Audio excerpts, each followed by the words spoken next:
ఊరేగింపులు చేసుకోవడం నాకు ఇష్టం లేదు. నాకు పనిలోకి వెళ్ళాలనుకున్నాను. ముందు కృతజ్ఞతని ఎలా చెప్పగలను? ఈరోజు వచ్చి పెన్షన్లు వచ్చి నేను కృతజ్ఞత చెప్పుకోగలను.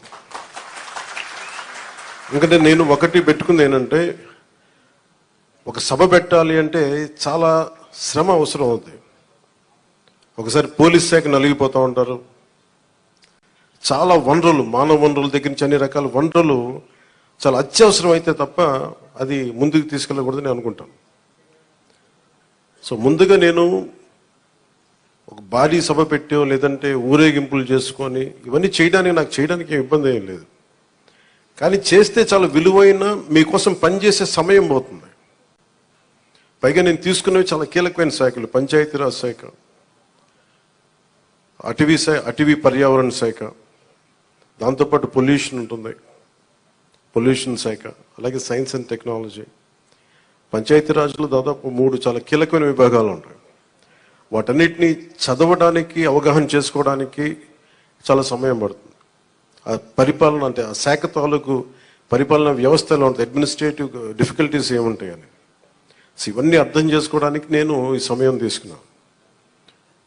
ఈ సందర్భంగా నేను పిఠాపురం నన్ను గెలిపించిన, భారీ మెజారిటీతో గెలిపించిన ప్రజలందరికీ నేను రుణపడి ఉంటాను. నేను ఎక్కువ మాటలు చెప్పి తక్కువ పని చేయదలుచుకోలేదు, తక్కువ చెప్పి ఎక్కువ పని చేయదలుచుకున్నాను. ఇది మొన్నదాకా మనం తిట్టుకున్నాం, గత ప్రభుత్వాన్ని విధానాలని మనం అనుకున్నాం, విమర్శించాం. ఇప్పుడు ఛాలెంజ్ ఏంటంటే, మనం ఏ ప్రామిసెస్ అయితే చేశామో, ముఖ్యంగా ఇందాక మన దివ్యాంగుల మనకి సోదరి మాట వింటా ఉంటే, నేను ప్రతిసారి జనవాణి కార్యక్రమానికి వెళ్తున్నప్పుడు ఎన్నోసార్లు వాళ్ళు కూర్చొని అవగాహన చేసుకున్నాం. ఈ 3,000 ఇవ్వలేని పరిస్థితులు, ఒకళ్ళు ఇచ్చిన చాలని పరిస్థితులు. ప్రతిసారి చాలా సందర్భాల్లో నేను చంద్రబాబు గారు దీన్ని చెప్పాను. ఈ అత్యంత వెనకబడ్డ, నిర్లక్ష్యానికి గురి కాబట్టి ఎవరు ఉన్నారంటే దివ్యాంగులే. మన భారతదేశ సమాజం ముందుగా మనం పెట్టుకోవాల్సింది. సో ఆ దాంట్లోనే అదంటే ఆ క్రమంలో ముందుగా ఈరోజు మేము మాట్లాడుకున్నప్పుడు చాలాసార్లు చెప్పాను ఇట్లాంటివి ఉండాలి. అలాగే స్కిల్ డెవలప్మెంట్, ఇలాంటి మీరు చూస్తే మొదటి పెంచిన ఈ పెన్షన్లో పెంచిన విధానం. గత ప్రభుత్వం మాట్లాడుతున్నప్పుడు ఇందా కృష్ణరాజు గారు మాట్లాడుతా, మేము వస్తే ఈ పెన్షన్ విధానాన్ని రద్దు చేస్తారు. మేము దానికి కొన్ని ఇంతలు పెంచి ఇచ్చాం తప్ప తగ్గించలేదు. ఇది చాలా ఛాలెంజింగ్, అది కూడా చెప్తున్నాను మీకు. మీ దృష్టికి కూడా తీసుకురావాల్సింది, వైసీపీ ఒక పెన్షన్ మీకు ఇవ్వాలి. మనకి ఏమంటుందని, మనకి ఏదైతే ఇవ్వాలో వెల్ఫేర్ స్కీమ్స్ ఇవ్వాలి. ఖచ్చితంగా వెల్ఫేర్ స్కీమ్ చాలా చాలా ఎసెన్షియల్. కానీ దాంతోపాటు అభివృద్ధి కూడా కావాలి. ఈరోజు నేను పంచాయతీరాజ్ శాఖ లెక్కలు చూస్తూ ఉంటే అసలు అడ్డగోలుగా నిధుల్ని అటు ఎటులిపినే తెలియట్లేదు. మీరే చూశారు, ఒక చిన్నపాటి కాలువకి ఒక మండలానికి కావాల్సిన డబ్బులు ఒక 15 కోట్లు 10 కోట్లు, ఏది ఒక చిన్నపాటి మినీ రిజర్వాయర్ అవసరం ఏదైనా ఉంది, లేదంటే మనకి చిన్న కాలువల మరమ్మతులు కానీ, వాళ్ళ ప్రయారిటీ, వాళ్ళు మంచిగా చెడ ఇవన్నీ పక్కన పెడితే వాళ్ళ ప్రయారిటీ 600 కోట్లు పెట్టి ఋషికొండలో ప్యాలెస్ కట్టుకున్నారు. అదే 600 కోట్లు ఈ పాటికి మనకి మనకి ఇక్కడ కనుక పెట్టుంటే ఒక జిల్లా అభివృద్ధి అయిపోయింది. సో మేము తీసుకున్న ప్రయారిటీ అది.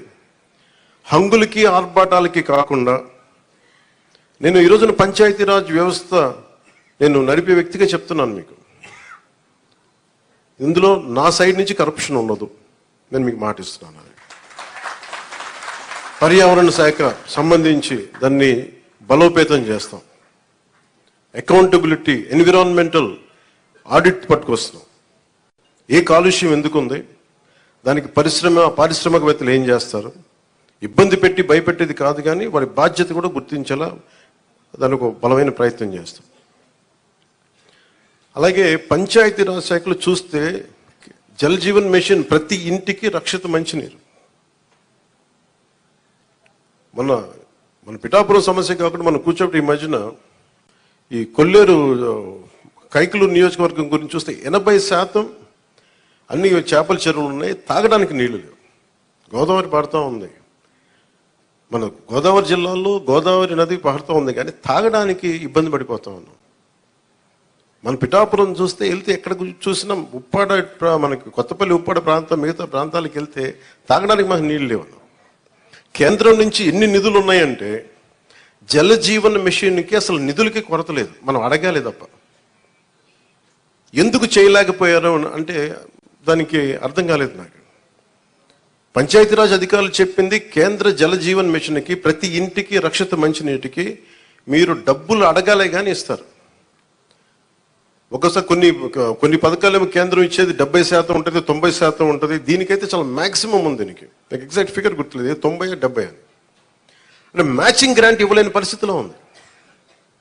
మ్యాచింగ్ గ్రాంట్ కొన్ని చోట్ల 40 కోట్లు ఉంది, 50 కోట్లు ఉంది.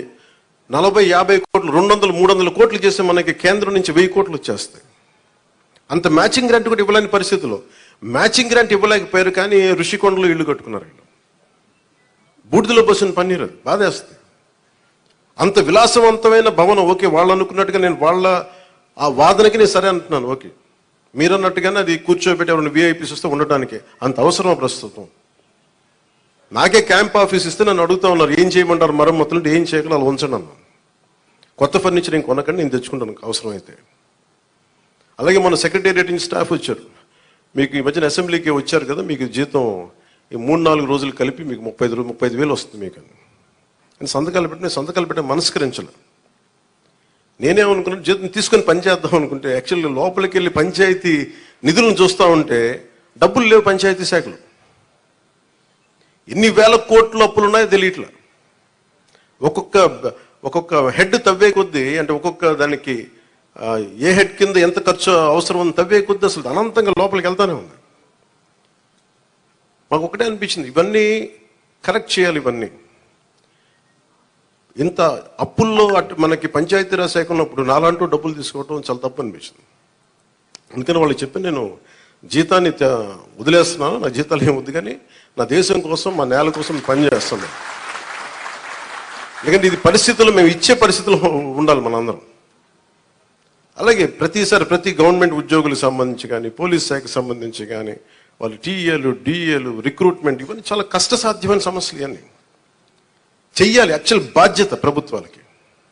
నేను ఈ రోజున ప్రభుత్వంలో భాగస్వామిగా చెప్తున్నాను, నేను అద్భుతాలు చేస్తాం అని చెప్పట్లేదు, కానీ మీకు జవాబుదారీతనం ప్రభుత్వం ఉన్నది ఉన్నట్టుగా చెప్తాం. ఈ రోజున చేయగలిగేది చేసి చూపించాం. ఈ రోజున రాగానే మొదటి సంతకం గౌరవ ముఖ్యమంత్రి శ్రీ చంద్రబాబు గారు పెట్టింది ఇది. మేము అనుకున్న స్కిల్ సెన్సెస్ నేను ముందు ఇనిషియేట్ చేశాను. ఇక్కడ వారాహి సభలో చెప్పాను, స్కిల్ డెవలప్మెంట్ జరగాలి. ఏ ఒక యువతలో ఎంత ప్రతిభ ఉందో తెలియదు మనకి, వారి ప్రతిభను వెలికి తీయాలి, వారి సమర్థతను వెలికి తీయాలి. వాటిని పెట్టుకుని అది 5 సంతకాలు అది ఒకటైంది. అలాగే ఈ రోజున మేము మాట చెప్పినప్పుడు మన పిఠాపురం నియోజకవర్గానికి సంబంధించే